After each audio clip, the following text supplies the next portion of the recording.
In this video, we will give a brief introduction to polynomials.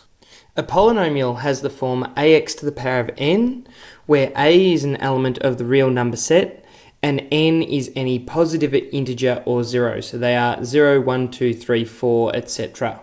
So p of x equals 7 is the example of a polynomial, as is 2x minus 3, x squared plus 5x plus 9, and negative root 2 x to the power of 4 minus 2/3 x to the power of 3 minus pi x. As you can see, all of the variables x have a power that is either 0, 1, 2, 3, etc. And any of the coefficients a are real numbers. So you have 2 or 5 or negative 2/3 or even irrational numbers like root 2 and pi. The following are not polynomial functions. So y equals the square root of x is not a polynomial function, neither is 1 divided by x minus 4 or x to the power of negative 2/3. So none of those are polynomial functions. When we are describing polynomials, we often do so by inspecting the leading term, which is the term that contains the variable, generally x, raised to the highest power. So a monic polynomial has a leading term where the coefficient is 1, and the degree of the polynomial is determined by the highest power present. And because the leading term contains the highest power, it is the leading term that defines the degree of the polynomial. So polynomials can be of degree 0 or 1, and they are linear. They can also be of degree 2, which is a quadratic, degree 3, which is cubic, and degree 4, which is chordic. So we can see the graphs of each of these different degree polynomials sketched below. And now we note that polynomials with a degree greater than 4 also exist, and they are known as higher order polynomials. Next, we want to complete the following table to describe the polynomials below. So the first polynomial is p of x equals 7. So this p of x notation is just a way to name the polynomial, and this one equals 7.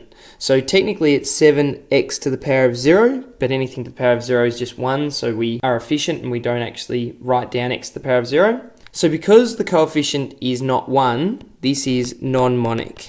As you can see, the power on the leading term is 0, therefore the degree of this polynomial is 0, and because it has a degree of 0, it makes it a linear polynomial. For the next one, we have p of x equals 2x minus 3.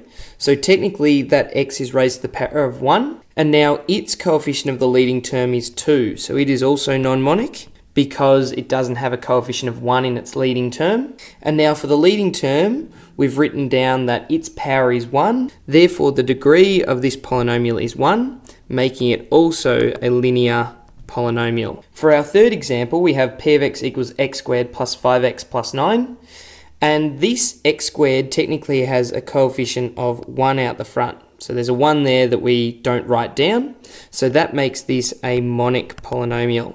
Now the power is 2 for its leading term, making this a polynomial of degree 2, which is a quadratic. Finally, we have p of x equals negative root 2 times x to the power of 4 minus 2/3 x to the power of 3 minus pi x. And for this one, the leading term is this term, as it has x to the highest power, and its coefficient is negative root 2, meaning that it is non-monic. The highest power that's present is 4, meaning that the degree of this polynomial is 4, and a polynomial of degree 4 is known as a chordic.